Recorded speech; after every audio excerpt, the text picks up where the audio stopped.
Welcome back to Major Antonio's presentation of The Story of the Indian Mutiny by Ascott R. Chapter 8, Lord Clyde's Campaigns. Sir Colin Campbell, soon to earn the title of Lord Clyde, had arrived at Calcutta in the middle of August as commander-in-chief of an army still on its way from England by the slow route of the Cape. He could do nothing for the moment but stir up the authorities in providing stores and transport for his men when they came to hand. All the troops available in Bengal were needed to guard the disarmed sepoys here and to keep clear the 600 miles of road to Allahabad, infested as it was by flying bands of mutineers and robbers. But if he had no English soldiers to command, there was a brigade of sailors, 500 strong, who under their daring leader, Captain William Peel, steamed up the Ganges ahead of the army, to which more than once they were to show the way on an unfamiliar element. In the course of next month arrived the troops of the intercepted China expedition, a detachment from the Cape, and other bodies coming in by driblets, who were at once forwarded to Allahabad, part of the way by rail and then by bullock trains. A considerable force of Madras sepoys, more faithful than their Bengal comrades, was also at the disposal of the government and helped to restore order in the country about the line of march, still so much agitated that reinforcements moving to the front were apt to be turned aside to put down local disturbances. Sir Colin himself, hurrying forward along the Grand Trunk Road, had almost been captured by a party of rebels. On November 1st, he was at Allahabad, from which his troops were already pushing on towards Cawnpur, not without an encounter, where the Naval Brigade won their first laurels on land.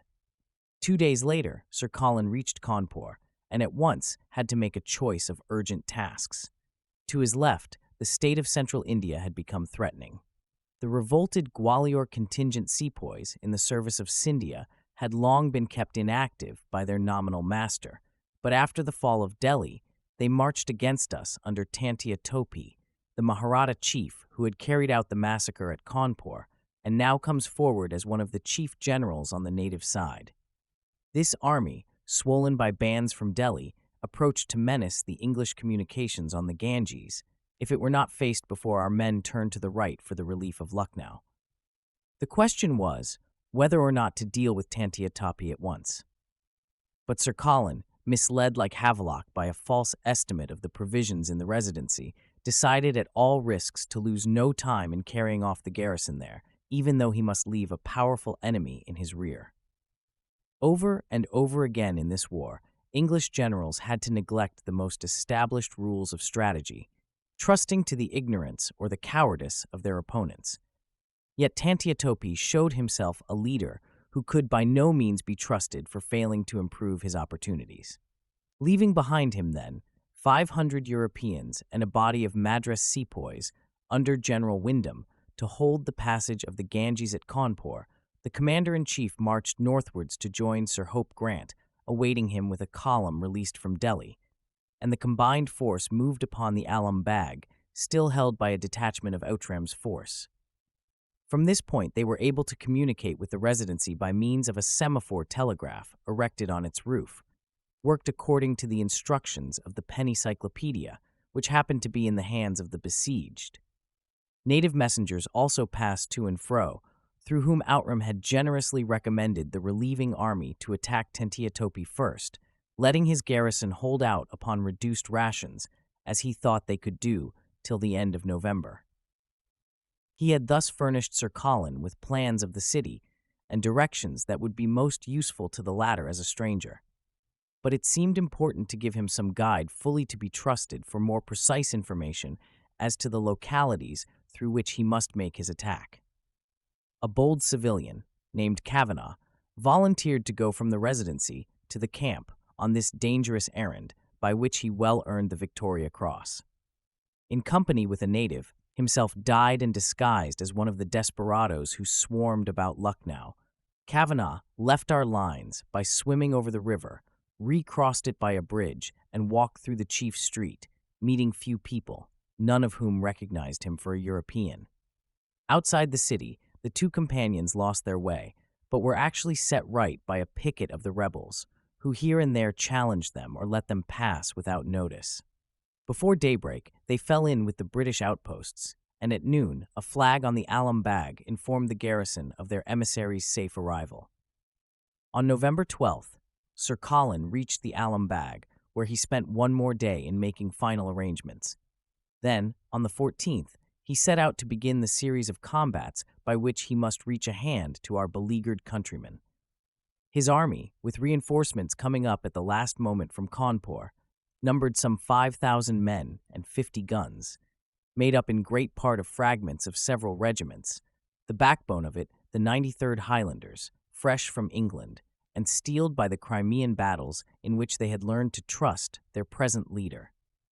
These precious lives had to be husbanded for further pressing work, and in any case, he naturally sought a safer road than that on which Havelock had lost a third of his force.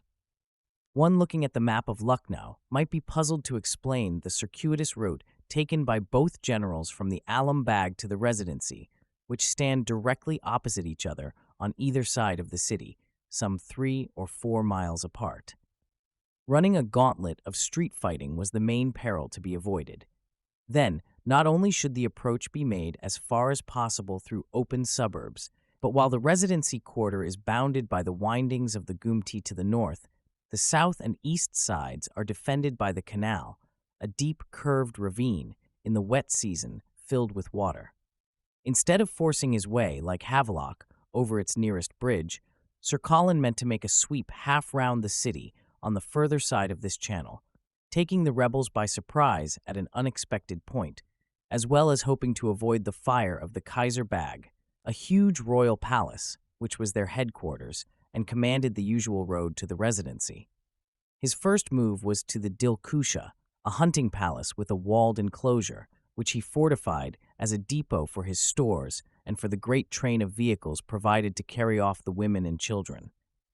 The same day, he seized the Martiniere College close by and pushed his position towards the banks of the canal, from their side of which the enemy made hostile demonstrations. Next day was spent in final arrangements and in repelling attacks. By ostentatious activity in that direction, the sepoys were led to believe that they would be assailed on the English left, but on the morning of the 16th, Sir Colin marched off by his right, crossed the bed of the canal, dry at this point, gained the bank of the river, and penetrated the straggling suburbs upon the enemy's rear, with no more than 3,000 men, the rest left posted so as to keep open his retreat.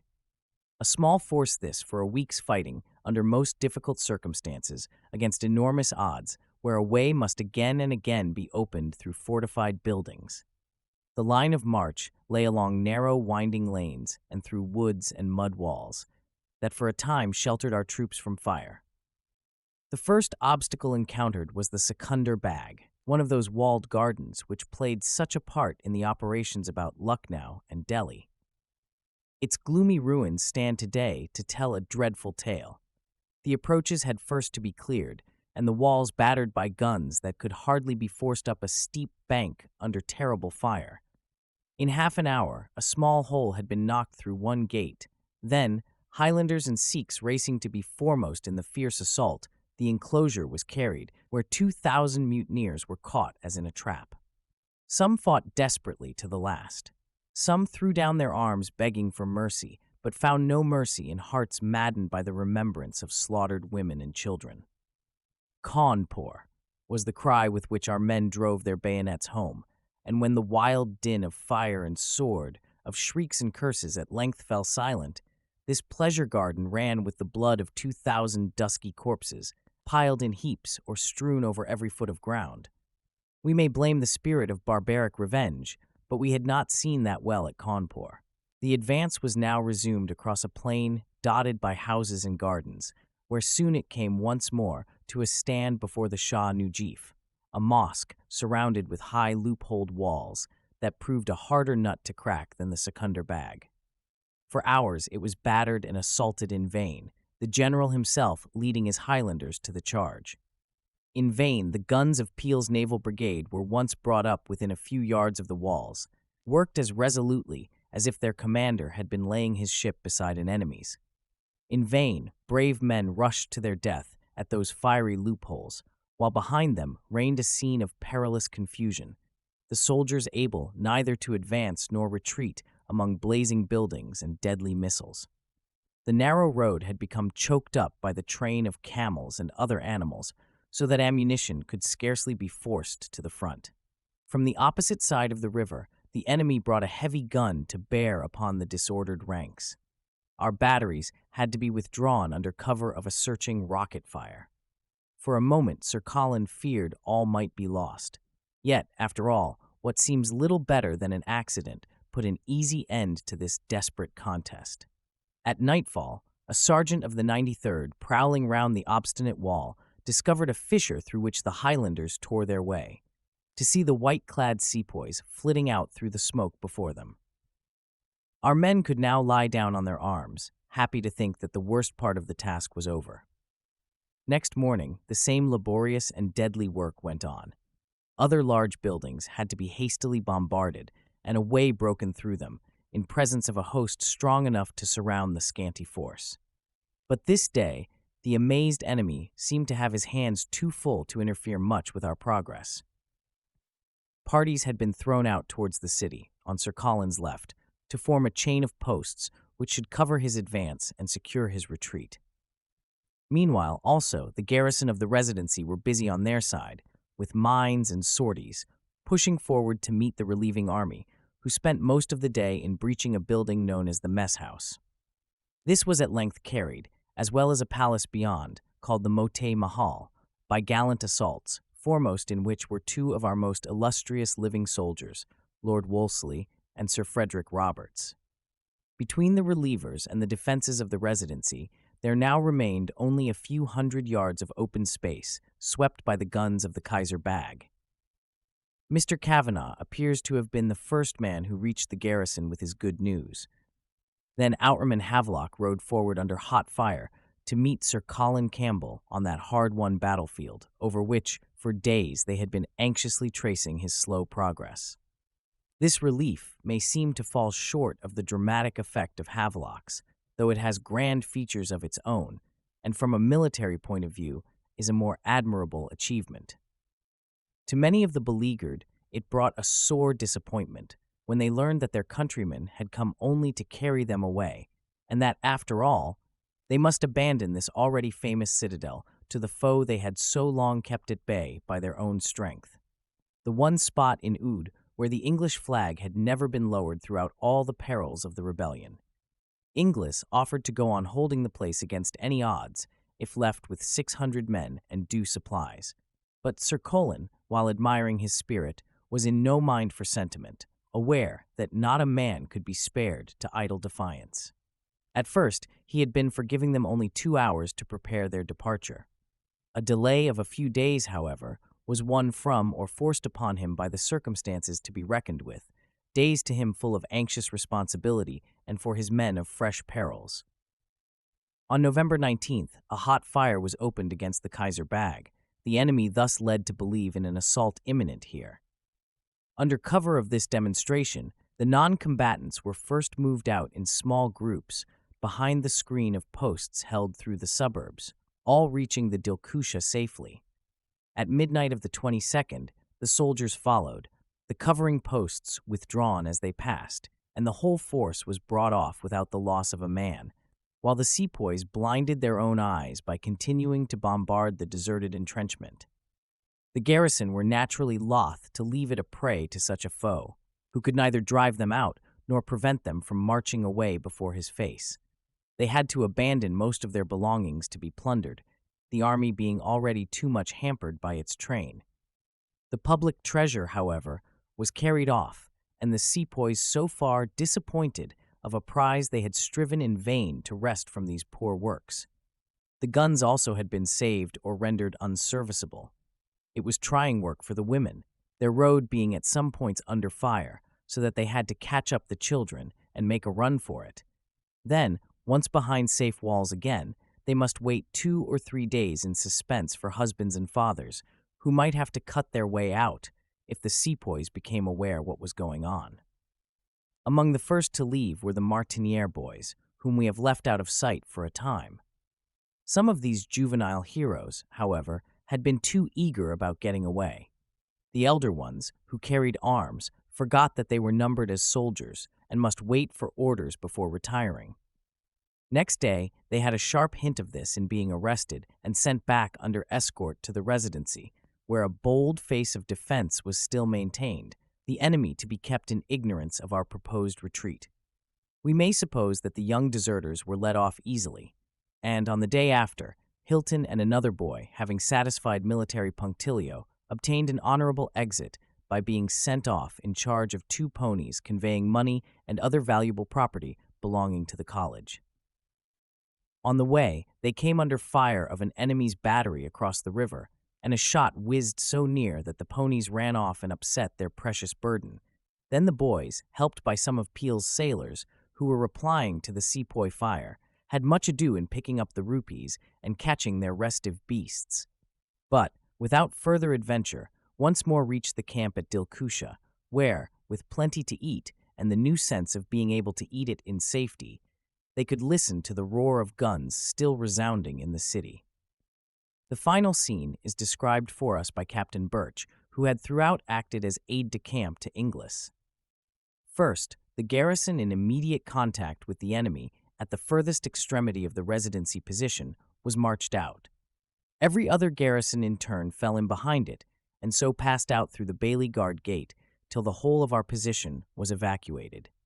Then came the turn of Havelock's force, which was similarly withdrawn post by post, marching in rear of our garrison.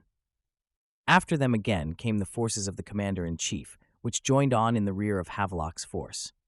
Regiment by regiment was withdrawn with the utmost order and regularity. The whole operation resembled the movement of a telescope. Stern silence was kept, and the enemy took no alarm. Never shall I forget that eventful night. The withdrawal of the 14 garrisons which occupied our defensive positions was entrusted to 3 staff officers, Captain Wilson, Assistant Adjutant General, the Brigade Major, and myself as aide-de-camp. Brigadier Inglis stood at the Bailey Guard Gate as his gallant garrison defiled past him. With him was Sir James Outram, commanding the division. The night was dark, but on our side, near the Residency House, the hot gun metal from some guns, which we burst before leaving, set fire to the heap of wood used as a rampart, which I have before described, and lighted up the place. The noise of the bursting of the guns and the blazing of the rampart should have set the enemy on the qui-vive, but they took no notice. Somehow, a doubt arose whether the full tale of garrisons had passed the gate. Some counted 13 and some 14.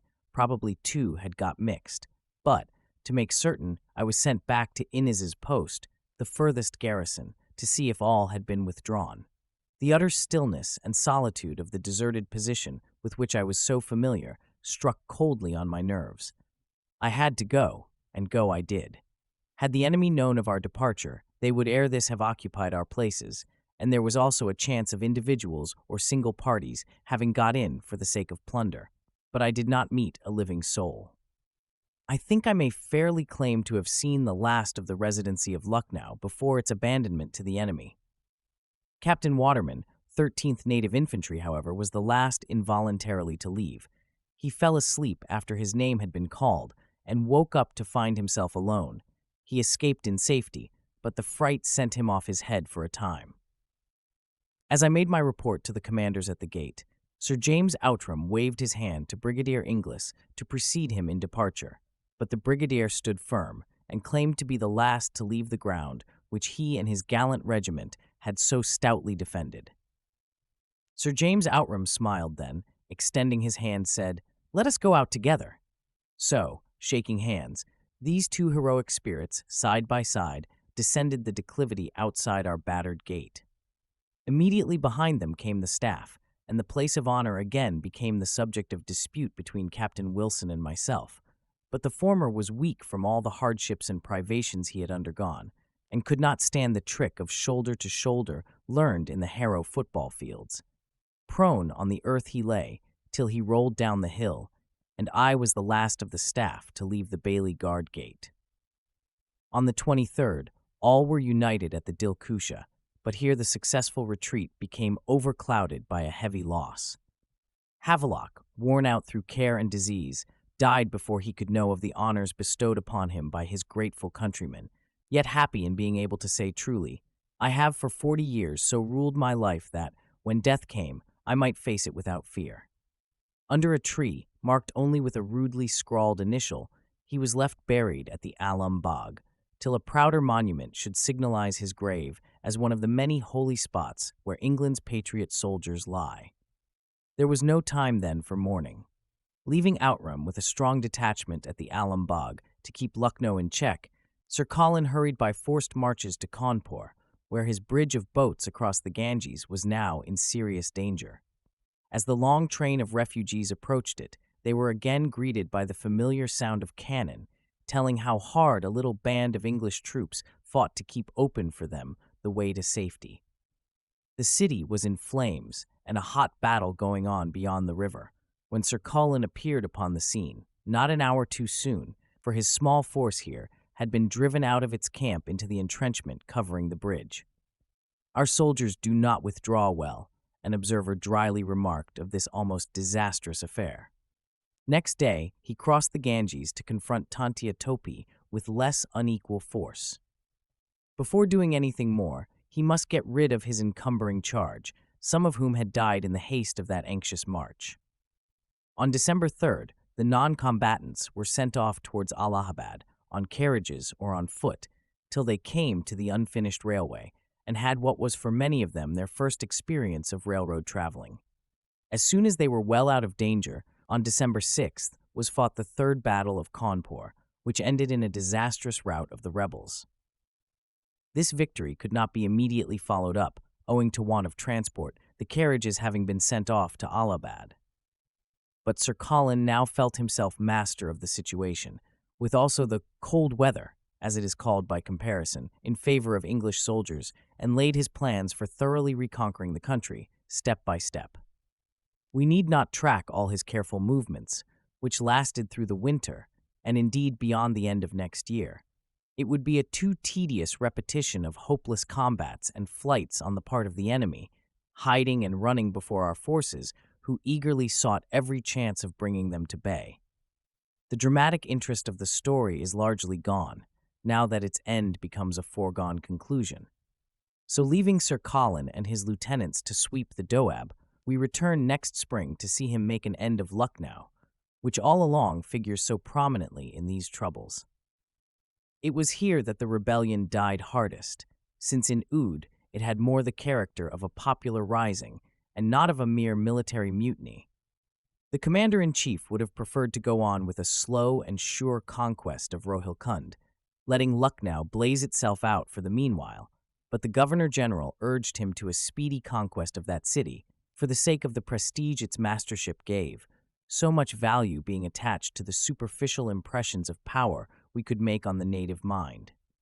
As it was, Sir Colin thought well to wait, through most of the cold weather, for the arrival of reinforcements, in part still delayed by the task of restoring order on the way. Then also, he was expecting a slow Gorkha army under Jung Bahadur, the ruler of Nepal, who, having offered his assistance, might take offense if the siege were begun without him. The newspapers and other irresponsible critics attacked our general for what seemed strange inaction. Indeed, he was judged overcautious by officers who, with a few hundreds of English soldiers, had seen exploits accomplished such as he delayed to undertake with thousands. He at least justified himself by final success, and none have a right to blame him who do not know the difficulty of assembling and providing for the movements of an army where every European soldier needs the services of natives and beasts of burden, and every animal, too, must have at least one attendant. It was not till the beginning of March that he set out from Cawnpur with the strongest British force ever seen in India, 20,000 soldiers, followed by a train 14 miles long, camels, elephants, horses, ponies, goats, sheep, dogs, and even poultry, with stores and tents, litters for the sick in the rear of each regiment, innumerable servants, grooms, grass cutters, water carriers, porters, traders, and women, a motley crowd from every part of India, and over all a hovering cloud of kites and vultures, ready to swoop down on the refuse of this moving multitude and the carnage that would soon mark its advance. As it dragged its slow length along, moreover, the army now unwound a trail of telegraph wire, through which its head could at any moment communicate with his base of operations, and with Lord Canning, who had made Allahabad the seat of his government, to be nearer the field. Yet such a force was small enough to assail a hostile city some score of miles in circuit, holding a population estimated at from 500,000 upwards, and a garrison that, with revolted troops and fierce swashbucklers, was believed to be still over 100,000 strong. Their leaders were a woman and a priest, the Mulvi, who at the outset became notorious by preaching a religious war against us infidels, then all along appears to have been the animating spirit of that protracted struggle, and the Begum, mother of a boy set up as king of Oud. This poor lad got little good out of his kingship, and even those in real authority about him must have had their hands full in trying to control his turbulent subjects. But there was some military rule among the rebels, and during the winter they had been diligent in fortifying their huge stronghold. A high earthen parapet, like a railway embankment, had been thrown up along the banks of the canal, itself a valuable defense, now rendered impassable where Sir Colin crossed before, with trenches and rifle pits beyond. Inside this a line of palaces connected by earthworks formed a second barrier, and the citadel was the Kaiser Bagh, a vast square of courtyards crowned by battlements, spires, and cupolas, gilt or glaringly painted, a semi-barbaric Versailles. This, though it had no great strength in itself, was put in a position of defense. The chief streets were blocked by barriers or stockades, and the houses loopholed and otherwise turned to account as fortifications wherever the assailants might be expected to force their way. Still, after the exploits again and again performed by handfuls against hosts, there was no one in our army who now for a moment doubted of success. As they approached that doomed city, the English soldiers were greeted by the cannon of the Alam Bagh, where all winter Outram, with 4,000 men, had coolly held himself in face of such a swarm of enemies. On March 4th, Sir Colin was encamped in the parks about the Dilkusha, from the roof of which he surveyed the wide prospect of palaces and gardens before him, while his outposts kept up a duel of artillery and musketry with the Martiniere opposite, where the rebels had established themselves. He soon saw the weak point in their scheme of defense.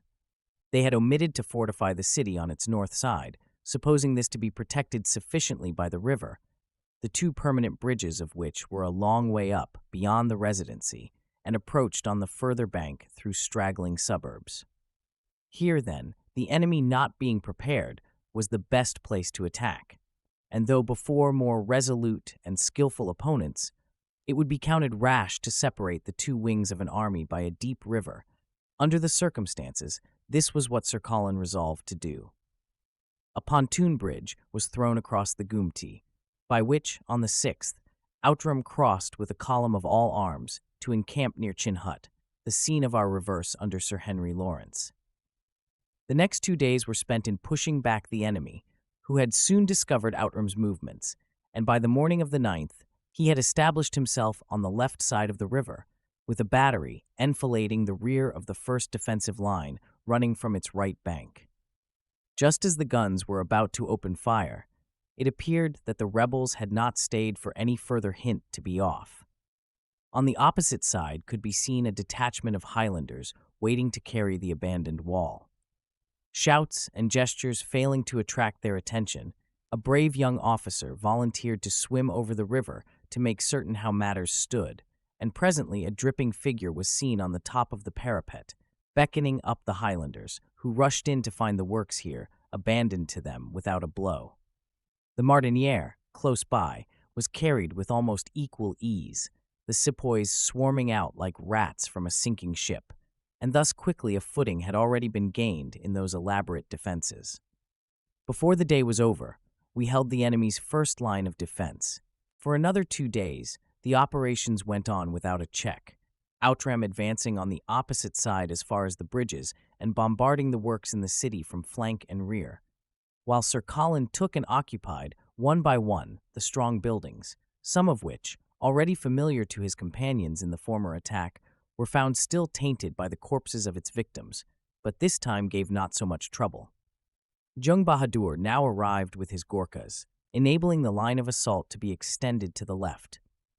2 more days, Sir Colin sapped and stormed his way through fortified buildings on the open ground between the river and the city, choosing this slow progress rather than expose his men to the risk of street fighting.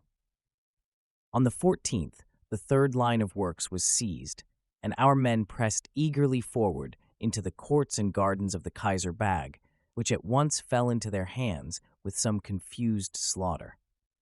This rapid success came so unexpectedly that no arrangements had been made for restraining the triumphant soldiery from such a wild orgy of spoil and destruction as now burst loose through that spacious pleasure house.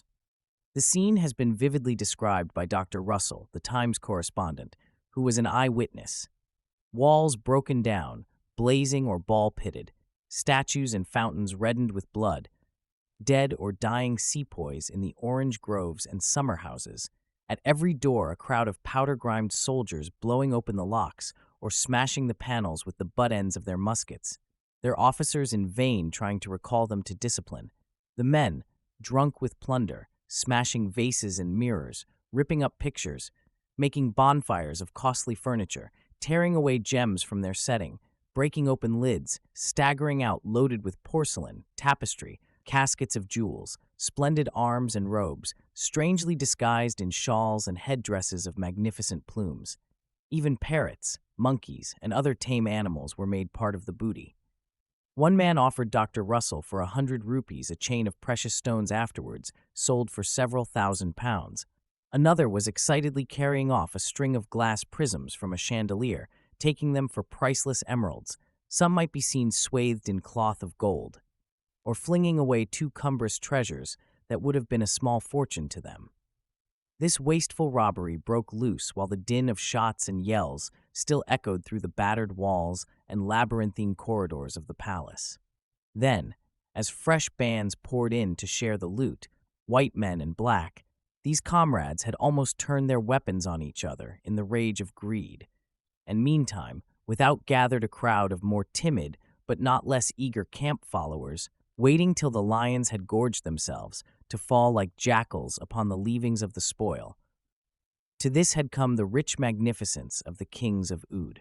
Amid such distraction, the victors thought little of following up their routed enemy, whose ruin, however, would have been overwhelming had Outram, as was his own wish, now crossed the nearest bridge to fall upon the mass of dismayed fugitives.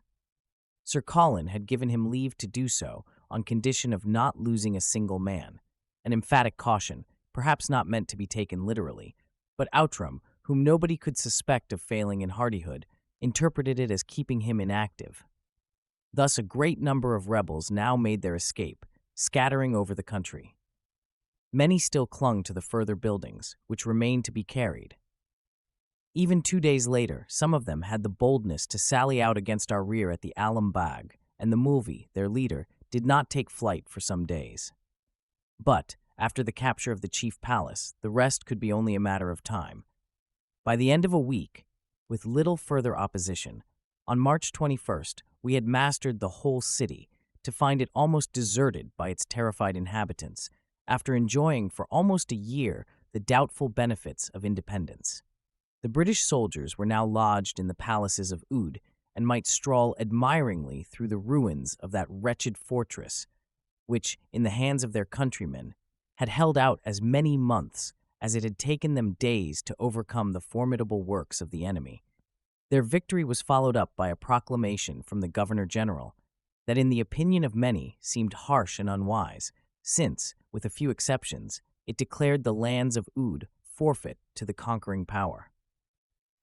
The natural tendency of this was to drive the dispossessed nobles and landowners into a guerrilla warfare, in which they were supported by the rebels escaped from Lucknow to scatter over the country, taking as strongholds the forts and jungles that abound in it.